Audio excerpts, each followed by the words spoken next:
Hey, what is up, Led Zepp Tube? We are back with Led Feb. Led Feb. Now, at the beginning of each year, I try and do a whole album retrospective on each Led Zeppelin album. And that's purely because in the early stages of this channel really catching fire and people really getting interested in my videos, it was kind of sparked by Led Zeppelin videos or Led Zeppelin focused videos, John Bonham focused videos. And therefore, the Led Zeppelin fans who really jumped on board, was kind of my way to say thanks to you guys. Particular mention of two people who have supported me through thick and thin from the very start of this whole thing, Suzanne Lash and Finesse Muse. Thank you guys so much. Now, guys, we're going to get straight into this as quickly as we can. Just a few little housekeeping things. So we are only going to be looking at the first side of this album. How dare you? We are going to start obviously with Immigrant Song. We're going to get into that straight away. And the reason that we're looking only at side one of Led Zeppelin III is, from what I understand, side B really, isn't it? Side B is apparently more acoustic based, or not a huge amount of drumming, or maybe some hand drumming or different various types of percussion. So it's perhaps not appropriate for a drum channel. Previously on my channel, I have featured a version of Immigrant Song live in Orlando 1971. I haven't actually done a reaction or a review, I guess, of the album studio version of the song, but I have done a cover of it. So I do know the song in depth. Now, a lot of people will comment and say, there's no way you haven't heard that before. There's no way you haven't heard this before. When I review a song on here that I have heard before, I always mention it.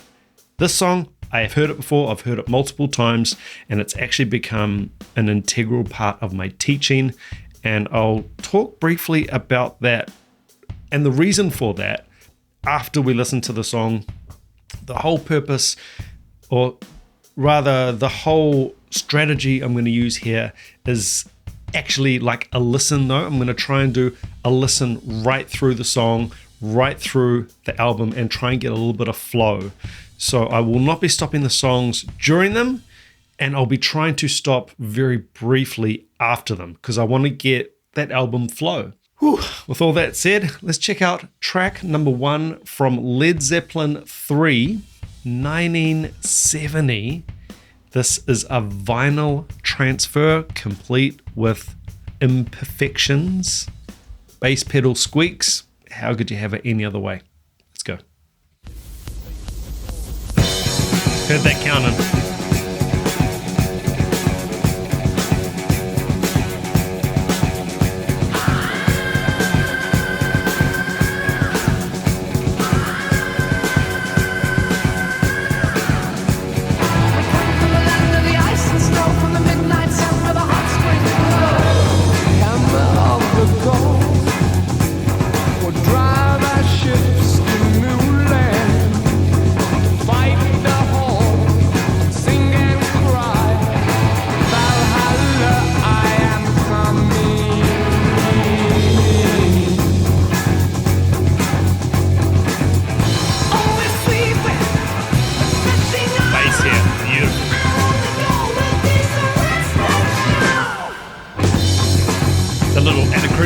Fiddle.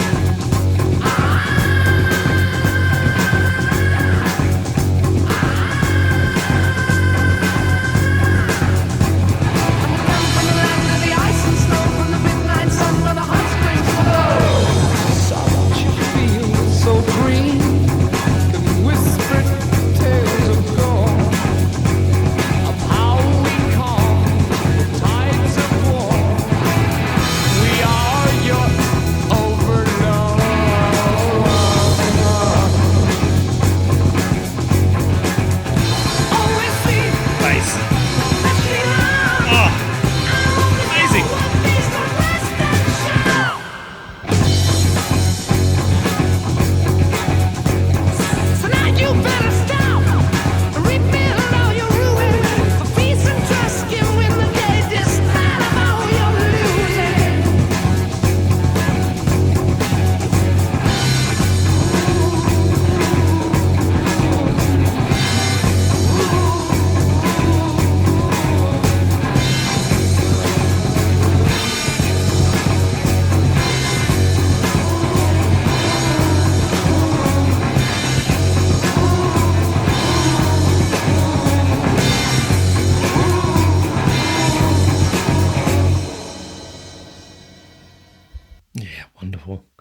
Okay, so I'm going to try and rocket through these points just as they come up, because we do want to keep a bit of album flow here.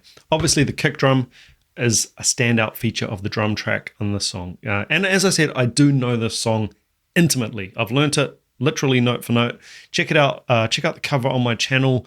Actually, I might have even added in, not accidentally, a few extra kicks just on the outro. Just in my flip-flops, adding in a bit of extra kick drum. So that dun dun dun dun dun dun dun dun dun, I mean, it's an iconic syncopated rhythm, and it's an iconic kick rhythm. And I have ended up, again, thanks to the supporters of the channel, thanks to the subscribers, the viewers of the channel for requesting a song like this, introducing, I guess, a drummer that I wasn't overly familiar with. I wasn't overly familiar with Bonham's style and what made him unique. This song has become a bit of a tentpole song that I give to students who have reached a certain level and they might have hit a brick wall on their kick technique. And don't get me started on technique schmechnique. Oh, what's the best technique for this? What's the best technique for that? Play music. Your body will figure it out. Your body is smarter than you think. You just hammer and hammer and hammer. That's what she said. And your technique will figure it out. Anyway, moving along. The kick drum is the obvious thing there that really stands out as like really powerful and quite difficult, I suppose, fairly fast. But listen to the backbeats on the snare. They are just sample perfect every time amongst all of that groove. And I have also noticed that the groove is just so comfy. It just feels so good. The other thing that really stood out to me there on that listen was how sparingly the crash is used. Now, a lot of people mistake Bonham for a basher. He's not a basher. And he doesn't add in things that are unnecessary. So the crashes, they're actually kind of in weird places sometimes with Bonham. That, I think, speaks to a little bit of the improvisational nature of their music. Sometimes he might not even know where the section's going to end or start. And he might not even get the crash in the right place sometimes. And that's okay. Unpredictable, especially live. You can hear them. I've heard him actually go for the crash, hit it, and then it wasn't the marker for the next bit. And then the next section will start and he hasn't played a crash. So, far be it from me to say, look, Bonham made a mistake. No, I'm not saying that. It just speaks more to the improvisation of the band where things are unpredictable. I personally like it. We are going to get straight into the next song, which is going to be two songs rolling into each other. As Finesse Muse has pointed out in the notes for me to check out, combine Friends and Celebration Day, the second and the third tracks, since Friends carries over to Celebration Day with the Moog synthesizer drone sound, which adds the trippy funkiness. Let's check it out.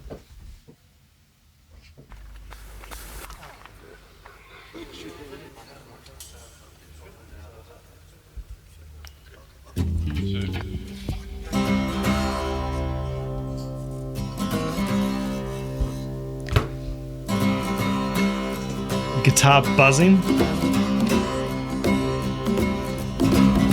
Congas.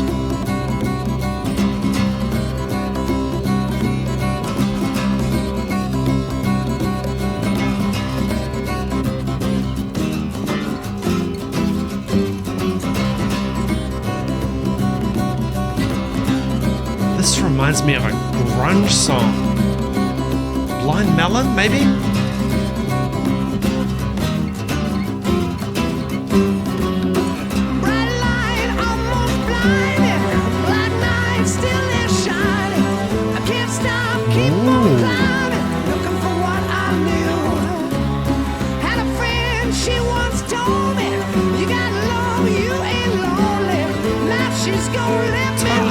Different soundscape.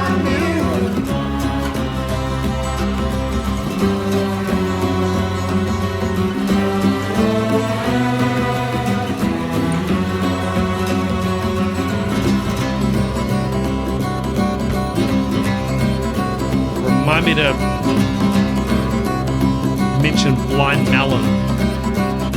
Has to be influenced by this.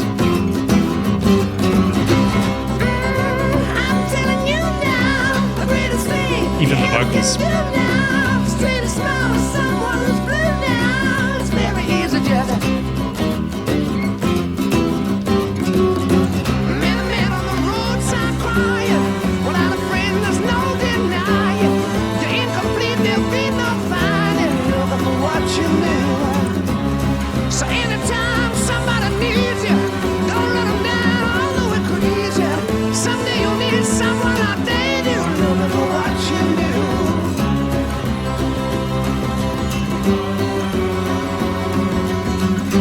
Speaking up here.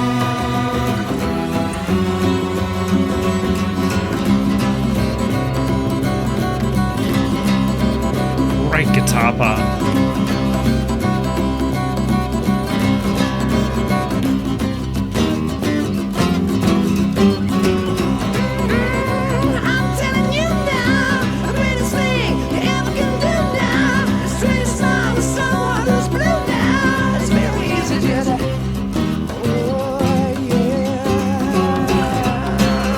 So syncopated.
There's the blues again. Her face is cracked from smiling, all the fears that she's been hiding. And it seems that pretty soon everybody's gonna know. Interesting entry. And her voice is soaring, shouting, shivering when it's doing losing. And she wonders if their days are few and soon they'll have to go. Similar feel to Immigrant Song here.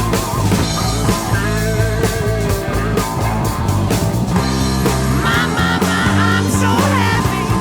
That bass, man. Wow.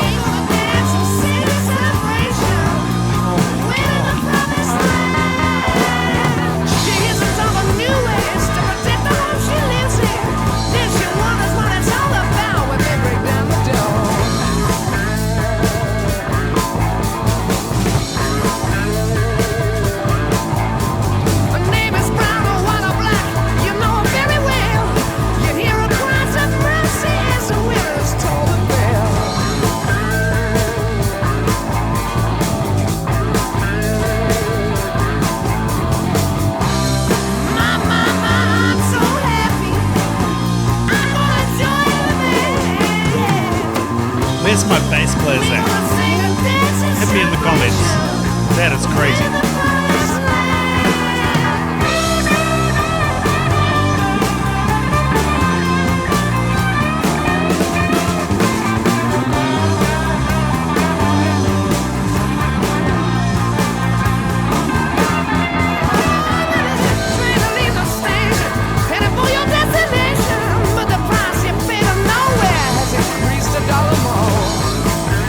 Yes, it has.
Okay, I'm going to resist the temptation to skip back and have another listen to the end, but please do go back and have a listen to the end of that track because Bonham actually changes it up. One of the things I love about Bonham is he takes risks. Now, risks, hard word to say. He takes risks. What I mean by that is what he did play at the end. He did he sort of moved the backbeat around and played like a little snare kick thing. Now, he didn't need to do that. He's done a good take. You know, you don't want to be doing take after take after take because it can get quite draining and you can lose a little bit of confidence if you're just going over and over and over.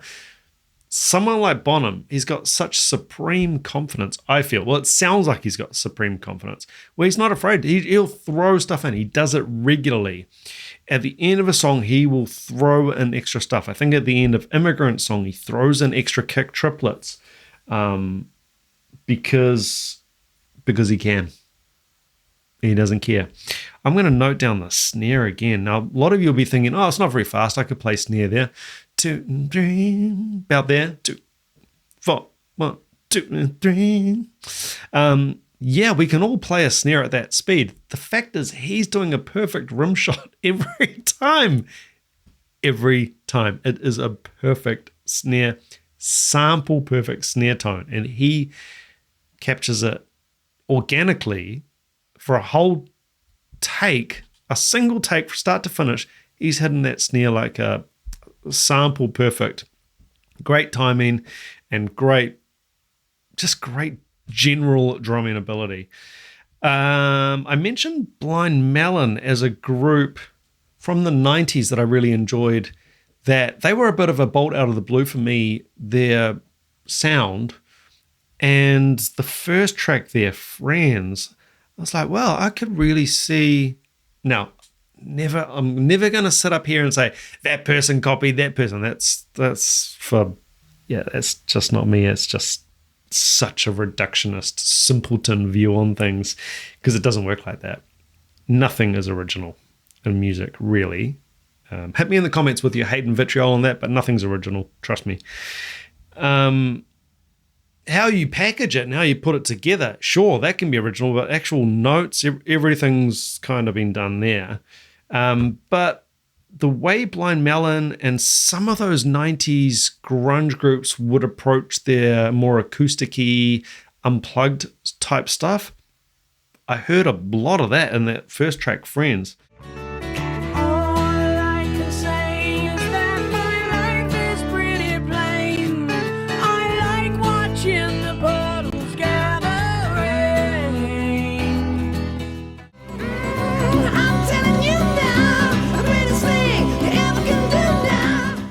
That one also had I've written here, a totally different sound palette to the opener, Immigrant Song, which I found interesting. And do not underestimate Robert Plant's vocals. Everyone in the group's got fantastic rhythm, fantastic time feel.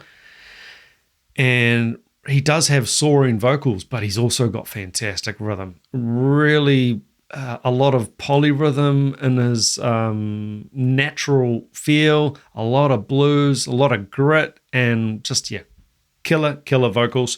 And I should mention, because I said before that I have heard Immigrant Song before because I've done a cover of it, had to learn the song. And I did a live version of Immigrant Song. Friends, I was searching back through the channel, have never looked at that song at all. I've never heard that song ever. Celebration Day, I did do a live version of that, featured a live version of that on the channel, and I think it had no guitar in the mix. It was just a rhythm focused video, that one. So that was quite a while ago, but feel free to go back and check it out. Next track is Since I've Been Loving You, and again, open and transparent. On the channel, I have done a live at Madison Square Garden, 1973 on this one, live at Berkeley, 1971. Never the studio version. Let's change that right now. Check it out.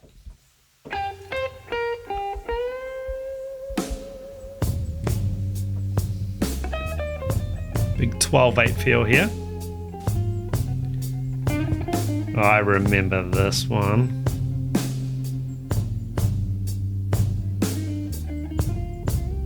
Plenty of room to go crazy on this, like a blank canvas.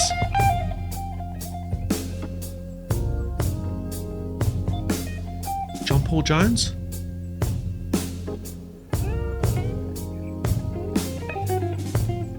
Beautiful ghost notes. Will drag into the backbeat. Oh.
Since I've been loving you, yeah,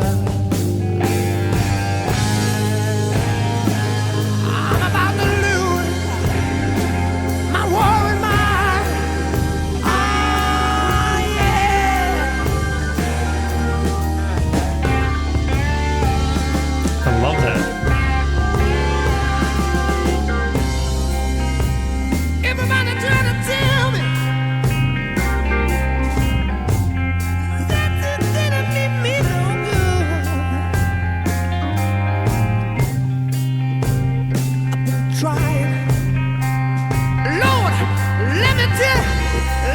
I really did the best I could.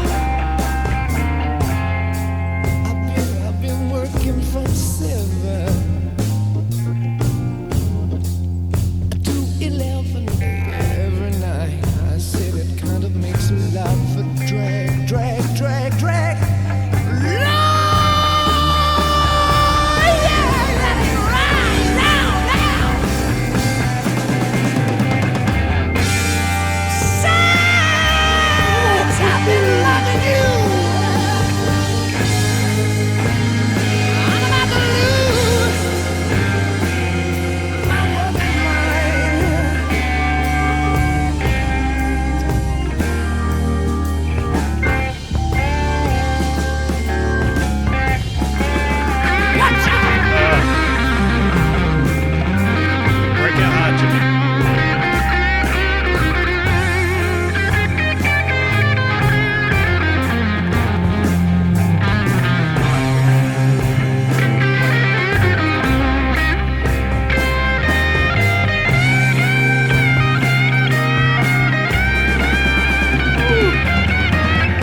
Dynamics.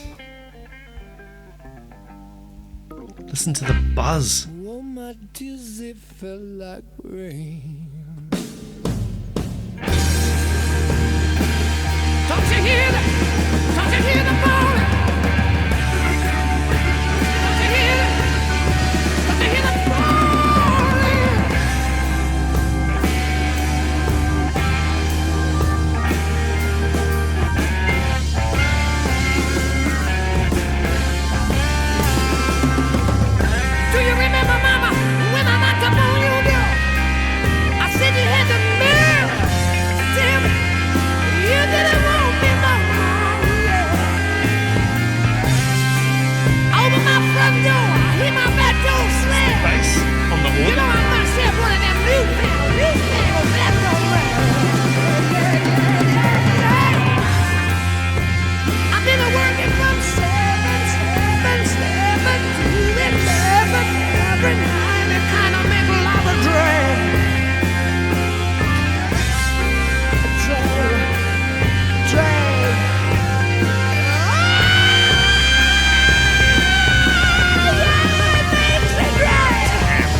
Yeah, that one's super powerful on a sort of emotional and musical level. It just, when you listen to music now, hopefully, picking up things. If you're a non-musician and you're just a general fan of music, you might be picking up some of these things from my channel. I often talk about peaks and valleys. So, where is the music going? Does it, without even understanding chord progressions and melody and all that, that's fine. But how does it make you feel? Does it pick up in intensity? Then does it drop out? You heard what happened when they just cut all the music and then came in with I think it was Robert Plant vocal, and then like a big snare and then a fill, and then we sort of eased back into it at one point. Just magical. I mean, I think this probably for me is probably the standout track of the side. I mean, you can't really say that with a group like Led Zeppelin because each song is a feature in its own right.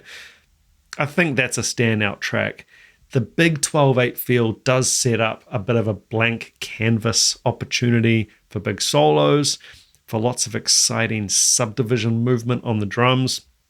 I'll just quickly hit some of the other things that I wanted to mention here. Bass players out there, what's happening when they recorded this it's just a live recording, I'm assuming, with organ, John Paul Jones playing organ and bass parts on the organ at the same time. I'm guessing. Is that what's going on here? Hit me up in the comments. I'm always open to saying when I don't know what's happened quite there. On the drums, I mean, just so many different approaches and so much vocab. Bonham's got so much vocab to draw on. He never gets boring. Now, when you think of drumming vocab or guitar vocab, bass vocab, vocal vocab, the different chops you can use on your vocals, you can think of it a bit like a conversation. Now, if you're talking to someone who constantly says the same word over and over, it can be hard to engage, or they can become quite boring because they just keep saying the same thing over and over, over and over, over and over, over and over. Bonham's got endless, seems, words. I'll correct that. He uses the words in the right place. Like there was a point there where he's dragging into the backbeat, and then he does like a syncopated, like linear kick into the backbeat. It's just little things that. It's the little things that just mean so much. I'm sure I saw that on a Hallmark card somewhere. Just those little things, and he's just got so many gears. Like when he's doing the bada, all those big fills around the kit.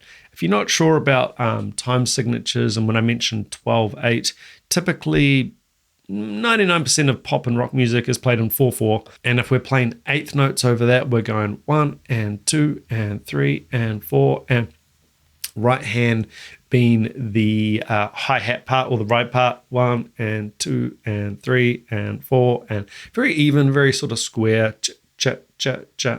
This is a 12/8. It's got a little bit of a triplety feel. Instead of counting 1 and 2 and 3 and 4 and, very easy to count 12/8 because you literally just count 1, 2, 3, 4, 5, 6, 7, 8, 9, 10, 11, 12.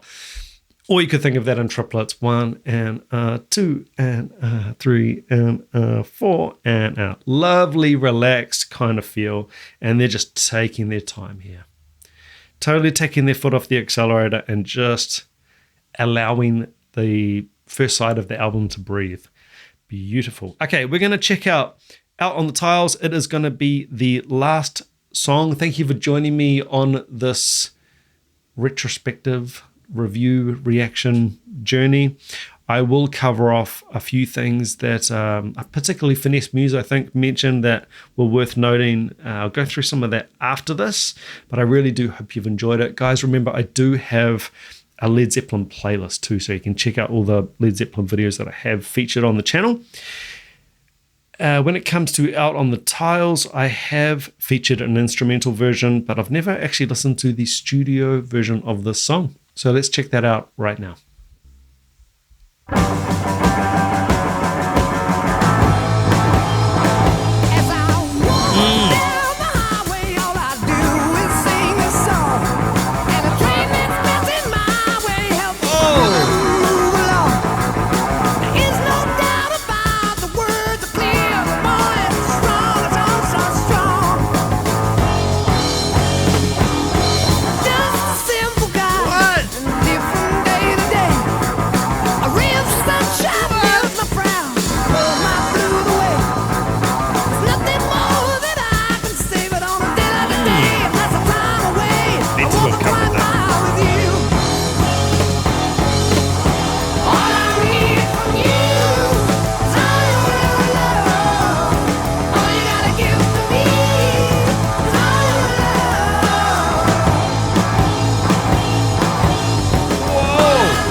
hell? What happened there? Some of the best stuff is on the vamps out, I tell you. Man, I said that the previous track, Since I've Been Loving You, was like a standout track on the album. I really, really enjoyed that. I mentioned that I need to cover this. Remind me, hold me to account on that this will be a fantastic song to cover on the drums. Band tightness, yeah. Okay, and also just vocab. Like you hear like the vocab that Bonham has access to on those little drum breaks. Beautiful, musically appropriate vocab too. Not just drum chops, actual music, playing music, gorgeous.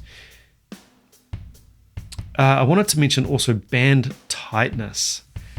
Now, a lot of people, I sort of always end up back on this little bugbear, but a lot of people will talk about wanting to recapture that old sound. The old sound is not replacing all your drums with samples and not beat correcting and quantizing everything. It's just really obvious when someone's done that, and it sounds very sterile. Now, okay, I should correct that.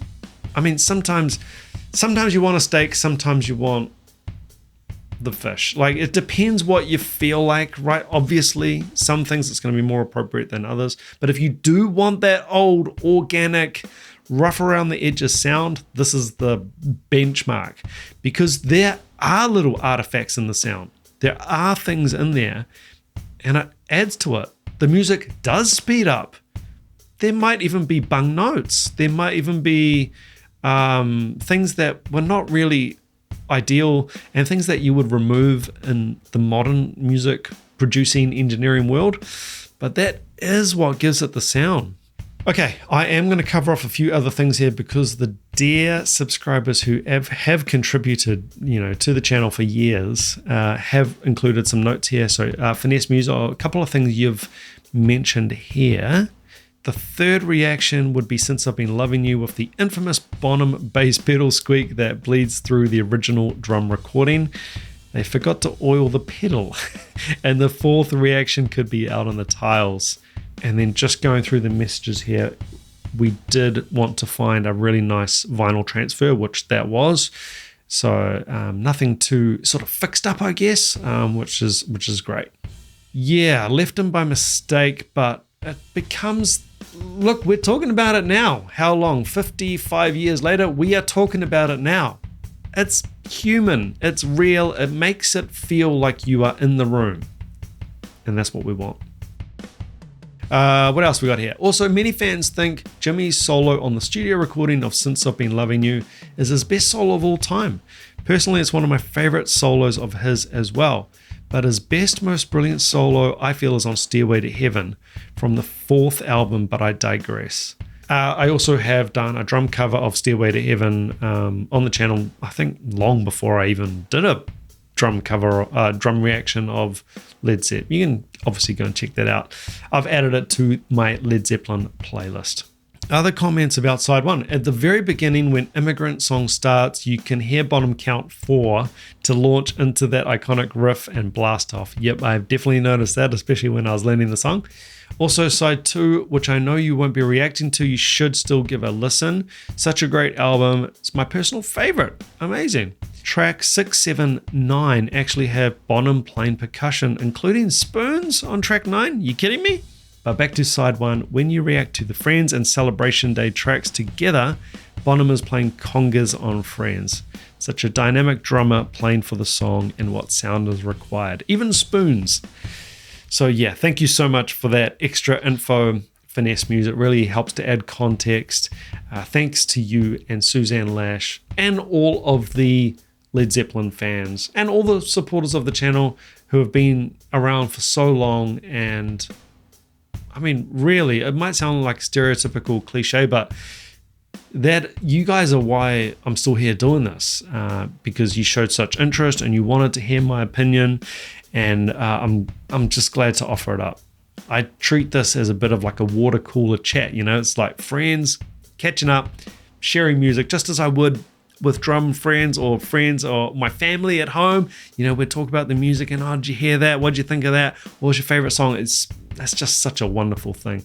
I love the community of it. It's fantastic. And speaking of community, please do check out my John Bonham playlist. Get stuck in there, leave some comments.